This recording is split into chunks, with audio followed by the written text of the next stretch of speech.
इजाज़त से सैयद मदर मसूद मेरा नाम है। आप जिस इदारे में बैठे हैं आपकी बात सुनी जाती है। मेरी तजवीज़ ये है आप अपना कोई भी वसीला पुरकार लाते हुए ये किसी भी एंकर पर्सन या अच्छे मीडिया तक ये बात पहुँचाएँ कि आप सबसे पहले डॉक्टर राशिद मीर साहब को या डॉक्टर गुलाम अली साहब को बुलाएँ, उनसे पूछें आप ये जो नया इदारा बना है ये आप इतने से क्या कर रहे हैं, आप जिस मकसद के लिए बनाया गया था क्या वो काम किया है। जब ये बयान फरमाएं कि हाँ किया है, फिर इनसे पूछें फिर रुकावट किस चीज़ की है, आपके मकसद क्या।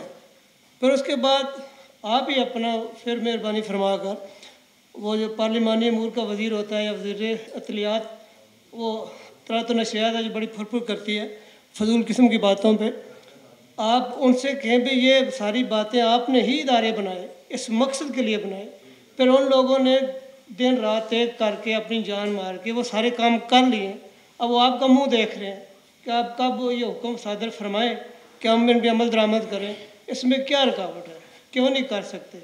और कोई ऐसा मीडिया पर्सन जो अपने शो में इनको बुलाए और इदारों को बुलाए और सवालात करे, कोई भी सियासी बंदा है जैसे आप इदारे के सरबराह हैं, ये साहिबान इदारे के सरबराह हैं, उनसे पूछे भी आप उर्दू नाफिज क्यों नहीं हो रहा।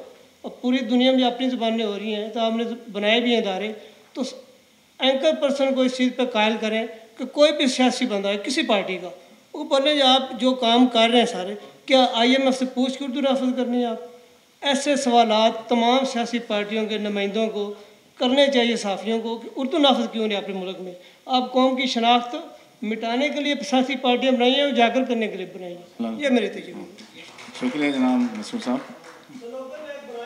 अभी उन्होंने हुक्म दिया, ज़रा हम शायर हैं तो फ़ौरन कि आओ तबकात मिटाएं, आओ तबकात मिटाएं, सब उर्दू को अपनाएं। ये स्लोगन है।